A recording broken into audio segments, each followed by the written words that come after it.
Joyland, la revolución del podcast presenta. Good boy.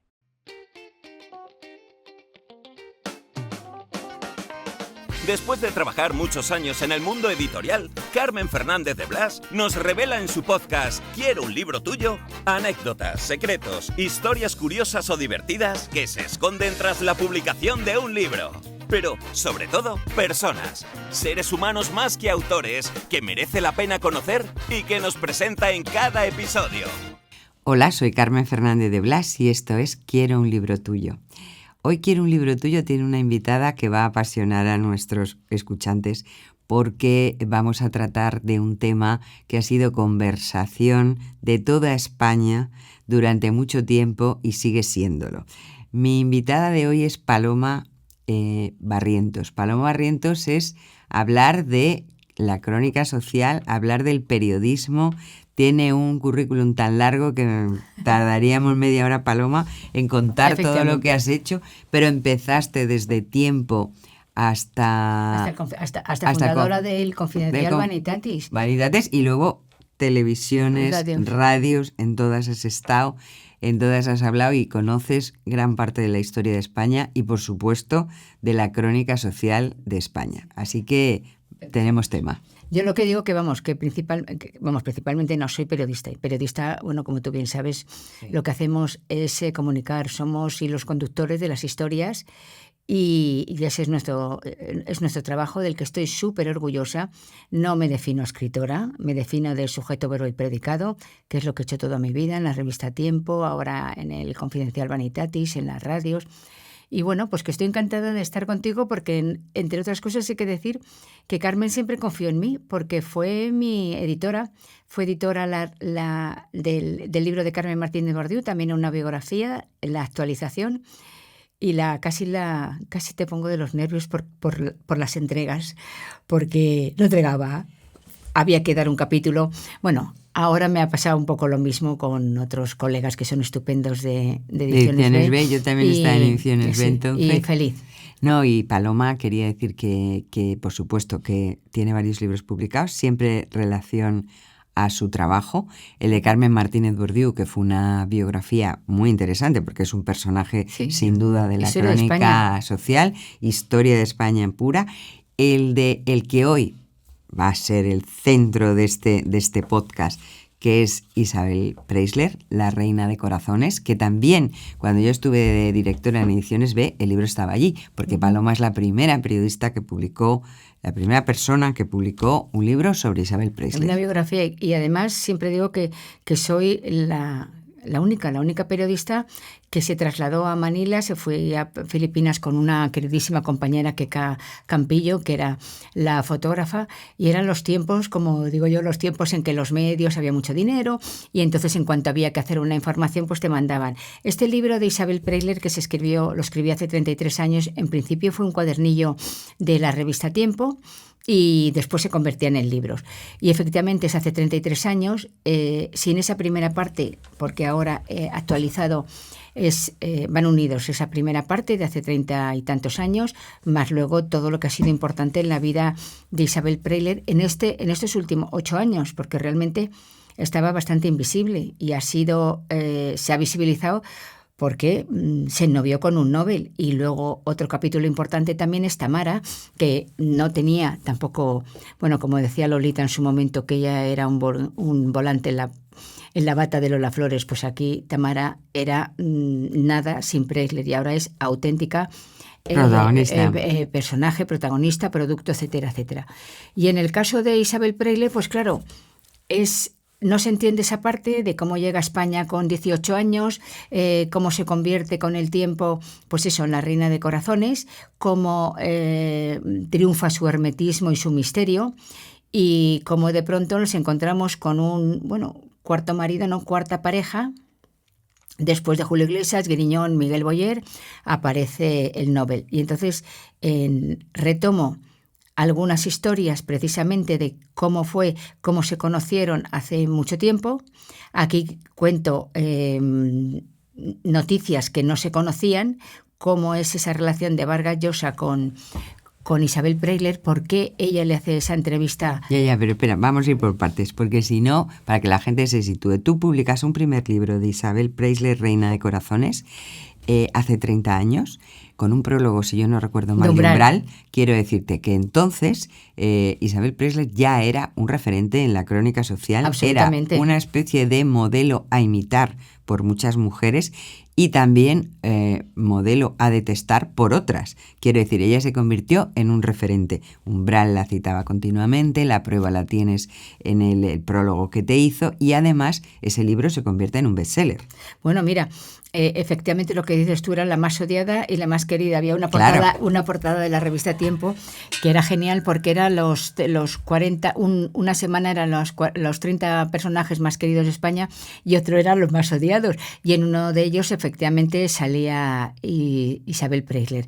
Y lo que me decías es en esta actualización efectivamente sigue el prólogo de Umbral. Lo que pasa que sí que es cierto que también hay que explicar el prólogo de Umbral. Es decir, que si hace 30 años, porque ahora tenemos la piel muy fina y ahora hay expresiones que puedan, que puedan molestar o que puedan ser motivo de conflicto. Entonces aquí en este libro, en esta nueva actualización, lo que cuento es precisamente, hago una introducción explicando cómo y cuándo se hizo ese prólogo de Umbral y que hay que colocarse en aquellos años, no los de ahora, porque además efectivamente Umbral tenía dos personajes, una era Petita Ridrujo a la que adoraba y quería. Total. Y luego Preisler unas veces era querida, otras veces por Miguel Boyer pues sus columnas eran ácidas y la verdad que yo creo que este libro tiene también mucho interés precisamente por colocarse con Umbral, que fue el gran Umbral, que nunca entendí cómo no fue premio de ahora tendría que haber sido príncipe de Asturias en su momento, princesa de Asturias o de Bellas Artes. Y eso es cómo se empieza la primera parte, que además tengo que decir se vendieron 70.000 ejemplares. Por eso te digo, fue un bestseller. Y muchos, entre ellas yo, cuando estuve en Ediciones B, ¿te acuerdas que hablamos de relanzarlo de nuevo después de lo de Carmen Martínez Duerdiu?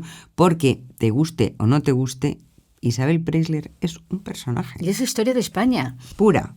Y además historia es mucho de la percepción de las mujeres y del papel de las mujeres, le guste o no. O sea, porque yo recuerdo que cuando pasó todo esto de Vargas Llosa, no había una conversación que te daba igual en qué tipo de gente te movieras, que la pregunta siempre, pero tú sabes lo que ha pasado con Preisler y Vargas Llosa. ¿O qué tiene Isabel Preisler o unos a favor, otros en contra. Bueno. Digamos que Miguel Boyer estaba casado, en aquel momento estaba casado con Elena Arnedo, una doctora que fue la que impulsó que las mujeres nos hiciéramos ecografías y mamografías, que no estaba dentro de la Seguridad Social, una mujer súper inteligente.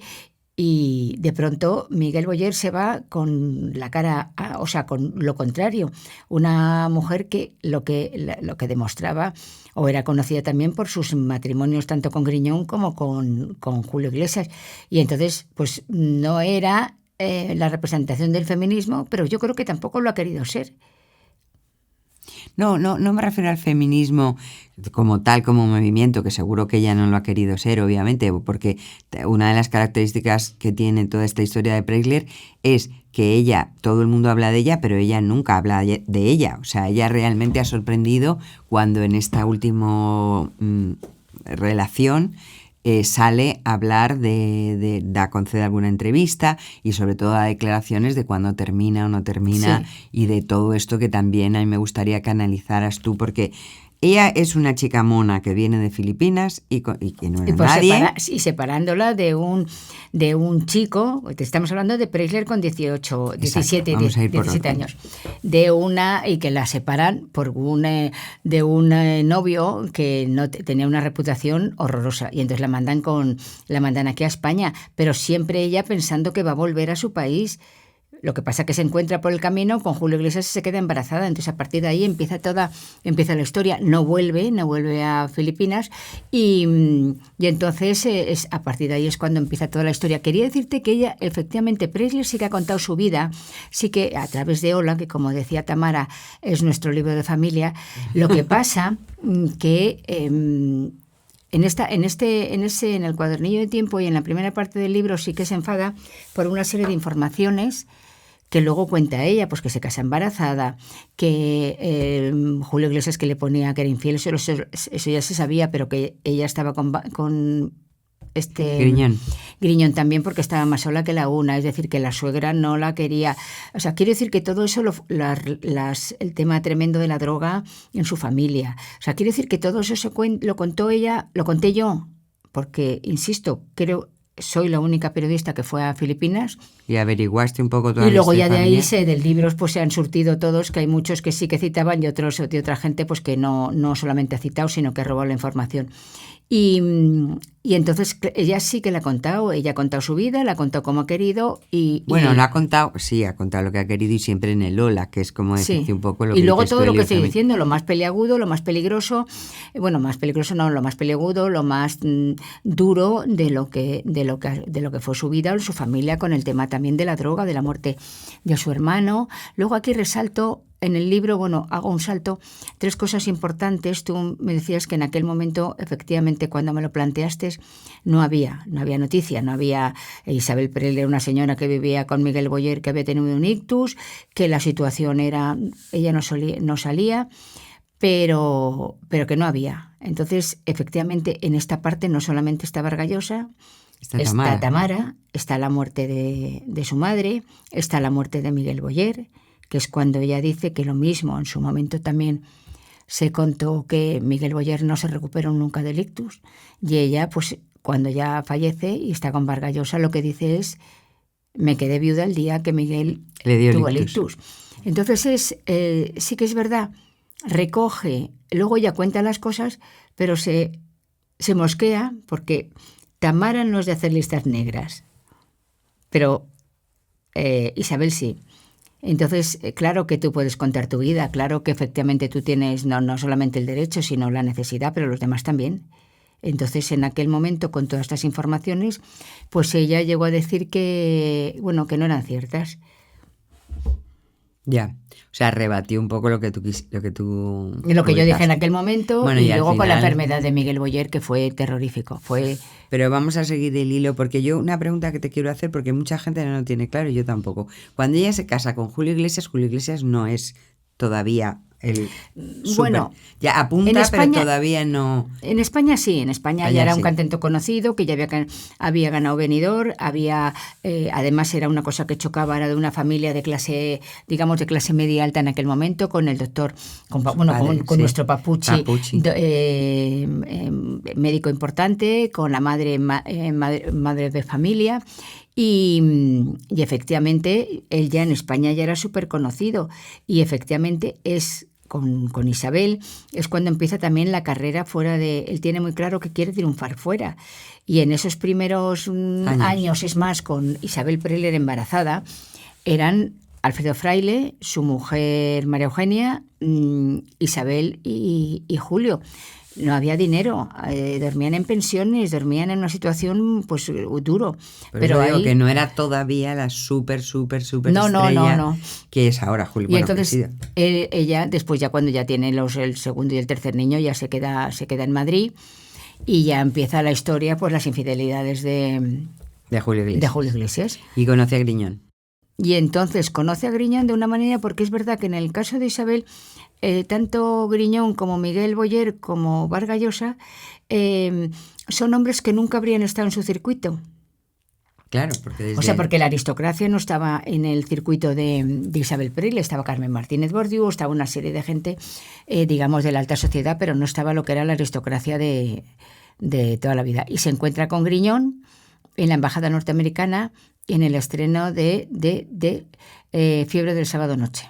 Ah, mira. Y ahí, claro, aún estaba casada con el marqués de Griñón. Yo en esa primera parte del libro cuento cómo Jaime Peñafiel le manda... Perdona, pero ¿quién estaba casado? O sea, Cuando conoce a Griñón, ella estaba casada con Julio Iglesias. Julio Iglesias y él aún. estaba casado también. No, Griñón ya no. estaba separado. Griñón, vale. la verdad es que en ese caso tuvo... Isabel era la... uno... Sí, una, ha dos, tenido tres, la varias, cuarta, sí. Y conoce a Isabel y bueno, se enamora perdidamente. Y ahí es una cosa que es curiosa porque Isabel no se enamora, pero no porque lo diga yo, sino porque con el tiempo lo contó Tamara. Y Tamara contaba y dice, no, mi madre no estuvo enamorada de mi papi, sino que bueno, pues se dieron las circunstancias de pronto de estar atendida, de estar cuidada con Por un señor, caballero, por un porque caballero, todo el mundo habla claro. maravillas de él. Y entonces ahí fue la historia, pero eso duró muy poco. Nació Tamara y al siguiente año ya empiezan las primeras noticias de Isabel con Boyer. Boyer. ¿Que tú crees que ha sido su gran amor? ¿Boyer o quién? ¿O no? Yo creo que sí, fíjate. Que ha sido Boyer. Sí, porque además en aquel momento, mira, hay una cosa que también yo descubro en el libro, que es lo siguiente, es cómo hay un personaje que ya luego ya no volvió a formar parte ni de la vida de Isabel ni de la vida de Miguel Boyer, que es una peruana, Mona Jiménez, A la de las lentejas. Organizaba aquí en Madrid unas lentejas que eran en el Hotel Eurobuilding, y además, curiosamente, en el Hotel Eurobuilding es donde se empezaron a ver Vargas Llosa y Isabel Preisler, porque él estaban arreglando su casa y entonces estaba en ese hotel. Y la primera vez que Isabel ve a Vargas Llosa, que es con la famosa entrevista que le hace para la revista Hola, cuando se convierte en entrevistadora, quien negocia es también Mona Jiménez, que eso es lo que cuento yo, la historia en esta segunda parte, porque decían que si había sido Julio Iglesias, que si había sido la propia revista, o sea, hay una serie de personajes influyentes, incluso Miguel Boyer, que habían sido los que habían hecho posible esa entrevista. Pues no.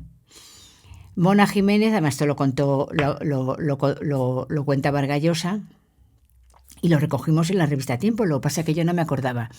En un momento determinado le dice Mona que le iban a pagar el equivalente, bueno, pues $1.000 si conseguía que Isabel le hiciera la entrevista.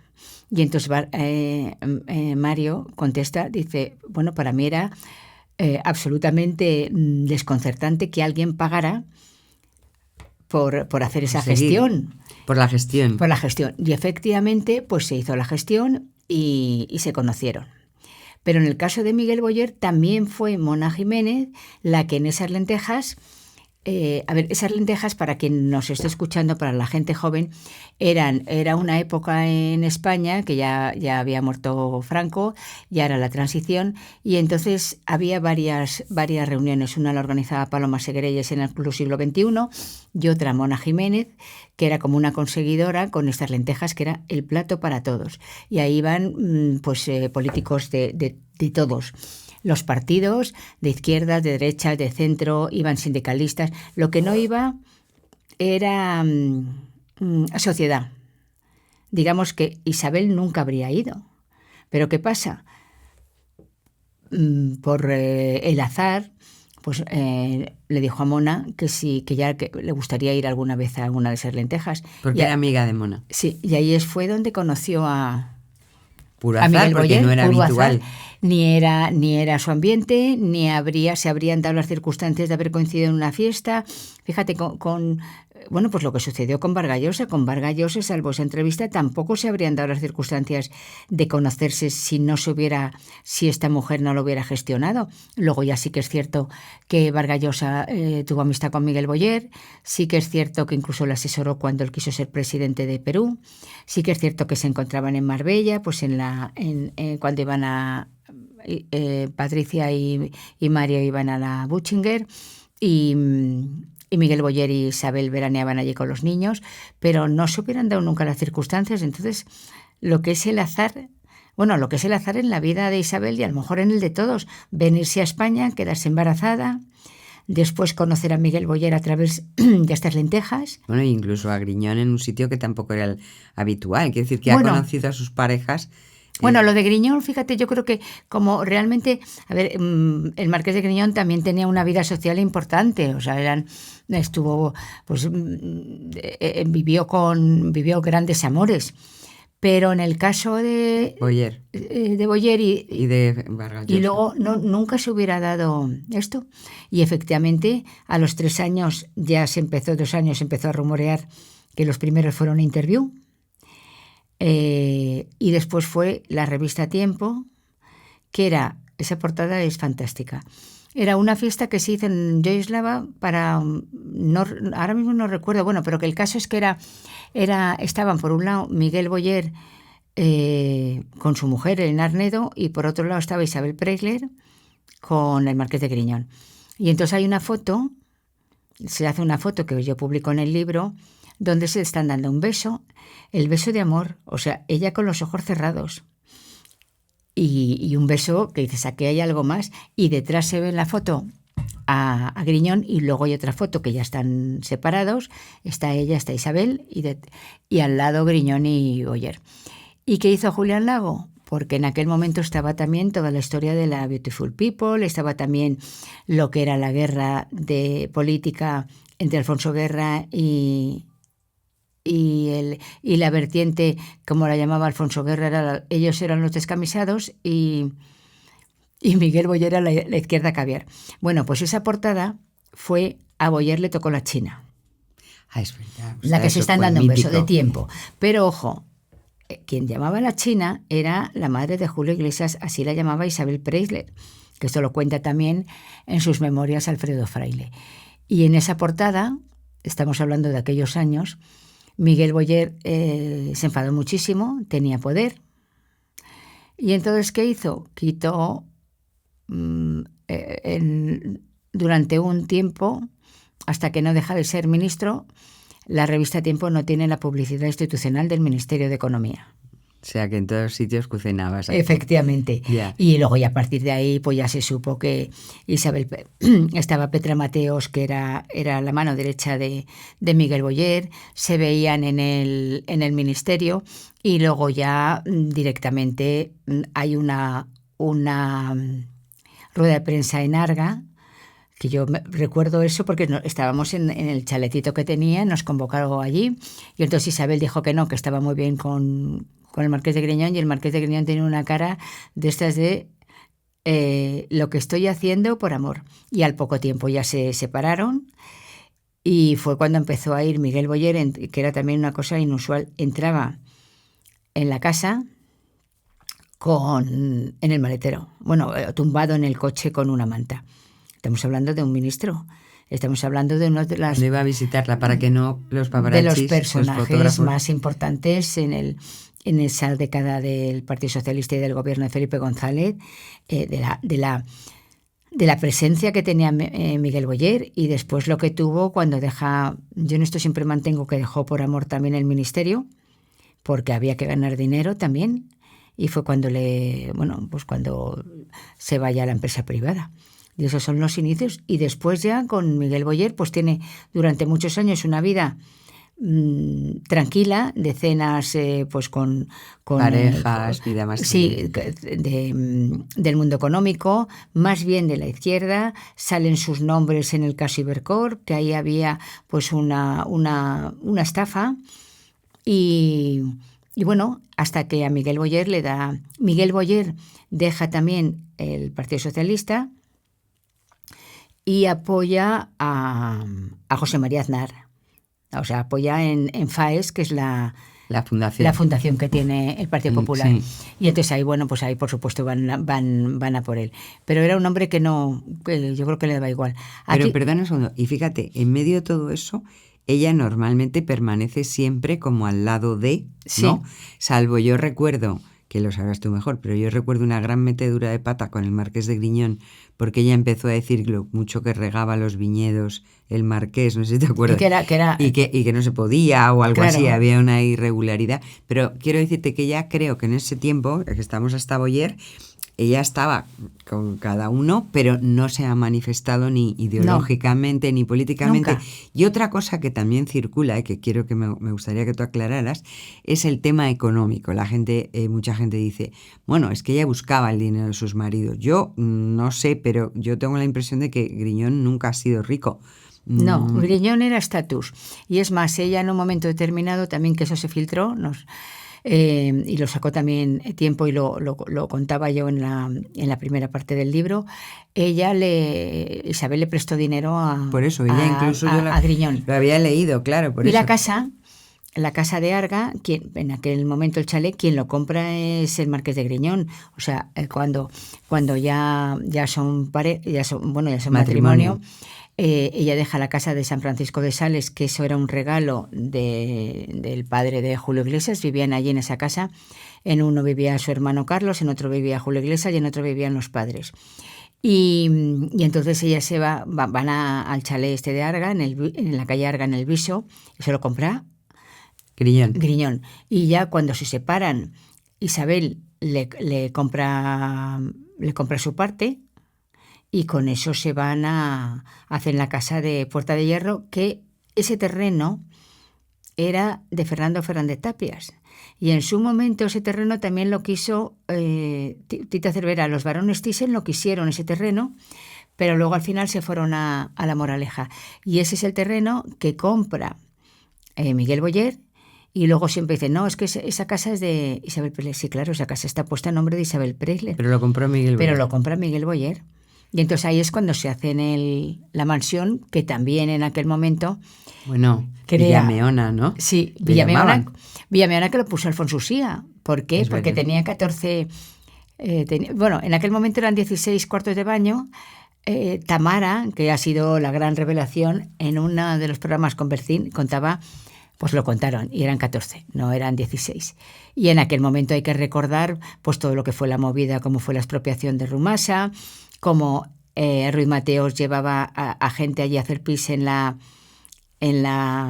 valla, cómo después lo llenó de retretes todo lo que era frente a la casa que se estaba haciendo, cómo luego Miguel Boyer, que hay que recordar, aparte de haber sido el ministro de Economía, fue quien hizo la expropiación de Rumasa, y luego otra cosa fue el que cambió la ley de la renta antigua, de los alquileres de renta antigua. Entonces, claro, la historia es un personaje, un ministro como Miguel Boyer, de izquierdas, que ha hecho determinadas cosas, determinadas leyes que han perjudicado a muchos, a muchos ciudadanos, aunque luego a la gente que tenía sus alquileres o sus viviendas en propiedad y la alquilaban, pues le favoreció.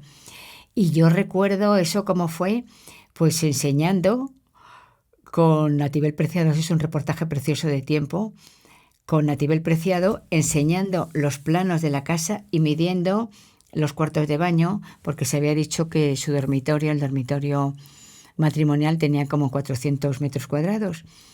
Entonces, pues midiéndolo también, algo realmente sorprendente, inaudito. Claro. Y es más, en esta parte también del libro nuevo cuento un dato que me lo contó Natibel. Natibel es una de las grandes periodistas de este país. Claro que sí. Entonces me contó cuál era la realidad cuando se publica.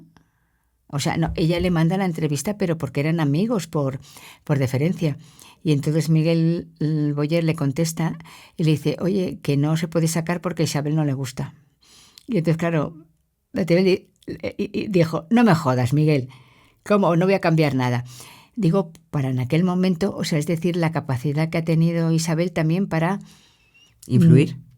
Influir y, bueno, alguien diría abducir... A un político. A hombres con una cabeza, pero claro, abducir...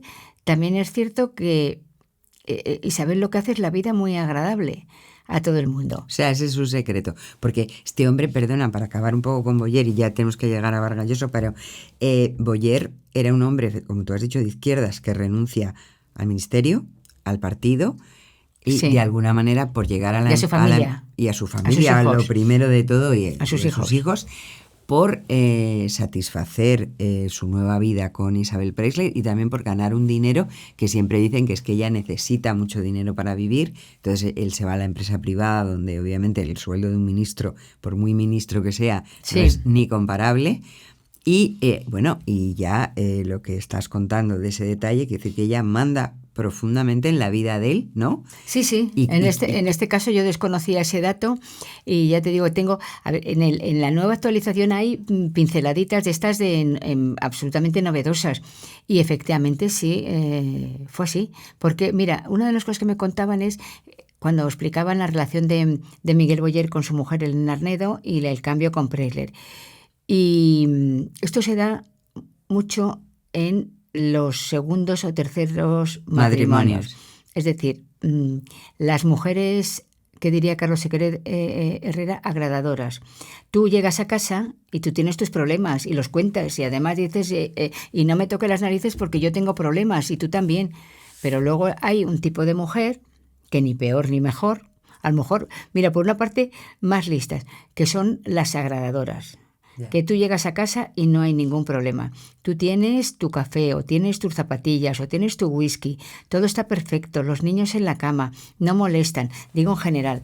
Y entonces ese fue el cambio. El secreto también El secreto. entre la seducción y el ser una mujer que le hace la vida agradable, La vida agradable, a un claro. hombre, ¿no? Un poco, Sí. se ha dicho, ha hablado de ella como una geisa también, Pues puede un poco ser. en esa línea, ¿no? Sí.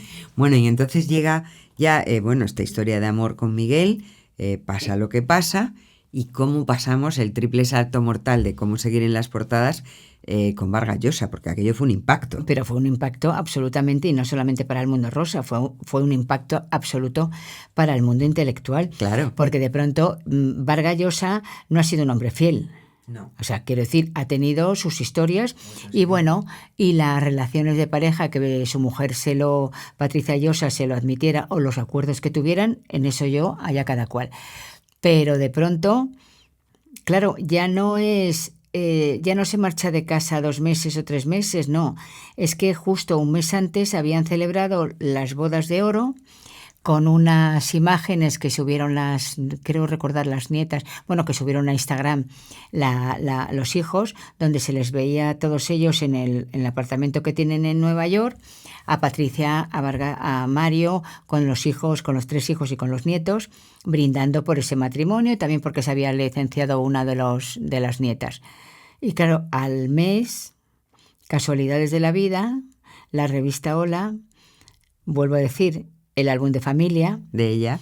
de las Preisler en general, una portada, ya había rumores, ya había rumores de que de alguna historia, sí. Y bueno, al mes o a los 2 meses es la portada de Hola, donde aparecen los dos de espalda de la mano, que es la primera vez que una portada, yo creo que no se ha hecho nunca una portada para confirmar una relación de espaldas. De espaldas. Sí. Y lo que sí que es verdad es que hay un dato que bueno, pues que a veces no haces caso por lo inusual o por lo que parecía imposible. En aquel momento Vargas Llosa estaba haciendo una obra de teatro con Aitana Sánchez Gijón. Hacían ellos unos monólogos. Y entonces, en un previo, que era solamente para cultura, para los periodistas de cultura y de teatro y demás, pues están allí. ¿Y quién está en la sala? ¿Quién está en el patio de butacas? Isabel Preisler, que no se la conoce, que yo, salvo a la ópera, al Teatro Real ahora con Vargas Llosa, yo no la recuerdo en cines y en teatros, no hay imágenes suyas. Y Andrés Arconada, el periodista Andrés Arconada, que es el que hace la crítica de cine, experto en cine, pues viene a la radio y lo cuenta en el programa de Federico Jiménez Los Santos, pero así, oye, fíjate tú, pues ayer estaba en el patio de butacas Isabel Preisler. Federico Jiménez Los Santos, que es absolutamente hábil, pone cara y dice, ¿cómo? Dice, ya está, este es el siguiente. Y así, y así fue. ¿Y ella los elige o la eligen? ¿Cómo piensas tú? Yo creo que los elige. Ella. Yo creo que se enamora, ¿eh? Se enamora. Yo creo que sí. De Julio Iglesias no había más. O sea, es que quiero decir que ahora nos planteemos un matrimonio por un embarazo cuando hay madres solteras que deciden ser madres solteras, quiero decir que hay que entender y colocar cada cosa en su sitio. Y yo creo que sí le faltaba el Nobel, y el Nobel además, para él yo creo que era una asignatura pendiente. Y aquí sí que hago una crítica cuando efectivamente el mundo de Isabel es el que es, pero de pronto nos encontramos con un premio Nobel que el día de su cumpleaños presenta oficialmente a Isabel, que dice las cosas más cursis que puedes esperar, en lo que hace el amor, diciendo no sabía lo que era la palabra felicidad hasta que no conocí a Isabel. Bueno, y cosas un poco que yo estuve en ese cumpleaños y daba un poco... Isabel perfecta, en aquel momento iba vestida de blanco, de novia. Pero claro, las cosas que dijo... Enseñando un trofeo... Sí, mi chiquitina. No era en el sentido de trofeo, era como... No, digo ella sí que había conseguido el trofeo y él estaba como emocionado. Sí, pero ¿no? Estamos hablando de un cumpleaños donde estaba el mundo intelectual, donde habían venido de fuera y donde estaba el hijo de Mario, porque ahí con la separación se dividieron, por un lado Morgana y Gonzalo y por otro lado Álvaro con su padre, y entonces estábamos que no nos lo creíamos, sobre todo por esto, por el papelón de Vargas Llosa, porque luego fue personaje de Porcelanosa, de la inauguración de Porcelanosa en Nueva York. Después era reportaje en Vanity Fair, cambiándose de chaqueta y cambiándose de vestuario. Señor... Sí, no, es increíble. O sea, ¿sabes? Fue el tema de conversación y el tema de sorpresa, porque efectivamente Claro. como un Nobel puede, por amor se supone, transformarse De esa y manera. efectivamente ya tiene que tener una seducción o una fascinación. Sí, porque totalmente. consigue cambiar a los hombres, aunque bien es cierto que luego en el caso de Vargas Llosa, todo como todo tiene un fin. Sí. Y han acabado por primera vez quizá con sus maridos o relaciones, porque no se casaron, mal, ¿no? O sea, era como una Pues sí, situación de mal. porque con los otros, bueno, había, con el caso de Julio Iglesias también cuento en la primera parte del libro el famoso cheque Chabeli que se mandaba y que cuando no estaba justo en esa fecha pues había mosqueos. Pero en el caso de Vargas Llosa, sí, de pronto nos encontramos con que Isabel, siguiendo la misma táctica, después de 8 años la explicación que da es que ya le ha echado. Bueno, yo ahí no entro, yo tengo la otra versión que efectivamente Vargas Llosa en un momento determinado después del COVID y después de ya se había marchado antes también, pues hay una serie de cosas que no, bueno, que ya se ha acabado la pasión, ya se ha acabado, y después de la pasión pues viene el día a día, y el día a día pues a veces no es compatible un premio Nobel pues con Isabel Preisler. Pero ahí es la gran sorpresa cuando de pronto Isabel empieza a filtrar las informaciones y dice que la han tenido que dejar por celos. Entonces cuento una historia que se supone que se da de una noche de celos, pero ya la historia estaba acabada. Es más, eso no se pudo dar nunca porque Vargas Llosa era, salvo que salieran a cenar, que volvían pronto a casa, la estructura de vida de Vargas Llosa era muy clara. O sea, él se levanta a las 6 de la mañana. Él se pone a escribir y lo cuenta porque es la manera donde hay más tranquilidad. Luego hace gimnasia y luego desayuna. Y a las 10 de la noche está en la cama. Y en aquel momento además ya dormían en alas diferentes. Con lo cual, ¿qué pasa? Pues que ahí se revela. Se revelan los hijos, se revela él diciendo que de celos nada, que la historia se ha acabado. Y más o menos, mensaje para navegantes, que ojo, porque él no se va a quedar callado en el sentido de que se vaya a ensuciar su imagen de hombre celoso. Y ahí, cosa curiosísima, se filtra también una carta que mandó Patricia, le mandó a Isabel Preisler, se filtra solamente la primera parte. A mí lo de la filtración me parece estupendo, pero vamos, yo hubiera publicado toda la carta completa. Uh-huh. Informaciones pues eso, poco menos de que no contribuía a la casa. En eso hay una información además absolutamente directa de una persona absolutamente que Vargas Llosa cumplía, pues no sé si con 70.000 o 80.000 euros al mes en la casa. 70.000 euros al mes. Sí, hombre. ¿Pero qué gastos tiene esa casa? Hombre, esa casa tiene unos gastos impresionantes. ¿Y sin Vargas Llosa cómo se vive entonces? Pues entonces a lo mejor por eso sale en Netflix. Ah, claro. No, los bueno, eso es documentales. No, pregunto. Claro, sí. Claro. No, quiero decir que tener unos Y gastos luego de casa de 70.000 euros me Claro, parece pero que te o decir, más. servicio, jardinería, mantener calefacción, mantener esa casa es un dineral, IBIS, ayuntamiento, etcétera, Sí, etcétera. bueno, lo que sea. Y Ya, ahora ya. yo, esto no lo tengo muy comprobado, pero yo creo que como Verdasco y Ana Boyer, cuando están aquí en Madrid, viven en su casa, yo entiendo que Alguien paga algo. sí, a ver, que no están de alquiler, pero bueno. Ya, o sea, ¿y tú crees que nos va a sorprender ella con alguna otra fuego de artificio o ya crees que hemos terminado el momento, Pues yo creo que no, Isabel? yo creo que Isabel, es que esto depende, claro, lo que pasa que tiene que ser Ya ya no quedan. un expresidente de gobierno, no sé, un presidente de, bueno, no, de un equipo de fútbol, ¿no? Nada en equipo de fútbol, no. Hombre, depende de quién sea el equipo de fútbol, pero no lo sé. Hombre, Isabel Preisler no lo sé esto. Pero No, bueno, que la puede verdad, seguir enamorando, por supuesto que sí. Pero claro, ya Isabel tiene 70 y qué. 71, 72, es como Carmen Martínez Bordiú. Pues tiene que, o se coge uno de su edad, Bueno, o nunca como se sabe. Sarkozy a uno jovencito, vamos, en amor. Desde luego, vamos, ella yo estoy convencida, sigue cautivando a los hombres, por supuesto. De todas maneras, hay un avance que ya vamos a terminar porque me parece que no se puede escribir la historia de la Preisler ya sin hablar de su heredera, que es Tamara. Y que nadie también pensaba que iba a ser ella, porque al final, es decir, Tamara era...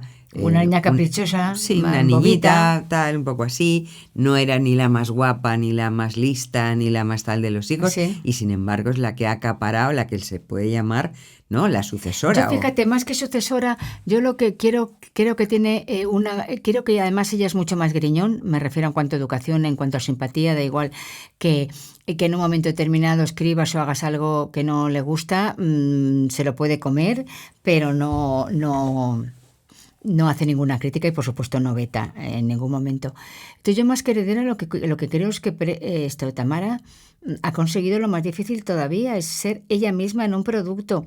Ella misma no se la relaciona con ninguna firma. Lo mismo anuncia laca de uñas, que anuncia pisos, que anuncia restaurantes, que llegó a promociona todo, que llegó a promocionar la carpintería del altar de su boda. Bueno, eso es magnífico. O sea, todo, el colchón, ahora está con los colchones, pero dices, Tamara anuncia colchones, pero no te quedas con el colchón. Esa es la diferencia de Isabel, que siempre era Ferrero Rocher o porcelanosa y demás. Y yo creo que ese es uno de los capítulos, precisamente es lo que tú dices. O sea, la niña ñoñita, ñoñita con 30 y tantos años, tampoco nos engañemos. No, lo de niña lo decimos con el cariño, claro, pero no es niña, desde pero luego. ella lo que hace también es una revolución cuando colabora en el programa de MasterChef. Entonces te encuentras con una chica educada que no busca polémica, que cocina, que es trabajadora, que fundamental, porque en este tipo de programas, de realities, siempre hay enfrentamientos o se buscan enfrentamientos. Y te encuentras con una chica educada que cocina, que se lo trabaja, que está siempre pendiente de hacer las cosas. Y ahí es el punto de inflexión de la nueva Tamara. Y Sí, entonces sí. a partir de ahí es cuando da un cambio, cuando la empiezan porque ella había estado picoteando, que si diseñadora, que si no sé qué, que si no sé cuántos. Y yo creo que ese es el cambio. Y luego ya viene su historia de amor, su historia de ruptura, Sí, todo su aquello. presentarse en una presentación, la de los pisos, con la ruptura de 2 días antes, y luego la boda y cómo ella ha organizado su vida a través de la religión, a través de sus creencias, a través de su fe, que ya decía pues que en su casa nunca no eran creyentes y que además Miguel Boyer era ateo. Pero sí, ella estaba muy después por su abuela. Entonces es el capítulo para mí que también se cuentan muchas cosas diferentes. Y enriquece mucho. Sí, con respecto a los hijos, al resto de los hermanos, pues, hombre, pues Enrique va por libre y es un triunfador, cuando tampoco nadie se lo esperaba, ni su familia en su momento. Chabelini nunca fue simpática. Y Julio José, pues es Iglesias. O sea, es su padre. Es embaucador. Bien. Y da exactamente igual que trabaje o no trabaje. Da exactamente igual porque es muy simpático. Y viene a Madrid y hace una promoción y se vuelve a ir a Miami. Y esa es la historia de Isabel. Yo lo que me refiero, y ya con esto cerramos, es que yo creo que igual que Isabel ha sido la referencia durante muchísimos años para muchas mujeres, insisto, para bien y para mal, cuando te hablo de sucesora es que Tamara está siendo también la referencia actualizada para bien y para mal, porque hay muchas chicas que les parece ideal, que va monísima, que la tienen como la gran influencer, y hay otras personas que por contra pues critican su vida. Obviamente cuando estás en los papeles y estás en los medios tienes eso, pero que no deja indiferente. Es decir, que ahora mismo probablemente sea una de las más solicitadas para todo, ¿no? Para marcas, para entrevistas, de alguna manera y a la manera diferente de su madre ha conseguido estar en ese punto de mira actualizado, 2.0 o como se diga, de la crónica social. Por lo cual tiene mucha gracia y yo creo que el libro lo completa absolutamente. El capítulo y todavía, de Tamara. Claro, y te espera todavía, porque yo todavía creo que todavía harás un libro de Tamara. Pues, hombre, ella tiene esta relación estable que yo la verdad como la tengo aprecio, ojalá siga y ojalá cumpla que lo que ella quiere es que ser madre y que realmente para eso fue la boda, aparte de que esté enamorada de su marido, claro. Claro, pues nada, Paloma, yo te doy las gracias por estar aquí, por habernos contado todo y porque desde luego para los que quieran discutir sobre la Preisler, que son muchos, por mucho que digan lo contrario, se tienen que leer el libro de Paloma, porque ahí está información. Y luego ya cada uno que interprete. Además, ¿no? que hay que comprar libros. Yo en claro eso y más siempre, libros tan entretenidos hay como que leer, este. y leer, que es lo que yo siempre digo, es lo que nos salva. La lectura y la información. Pues claro que sí. Muchas gracias, Paloma. Nada, gracias.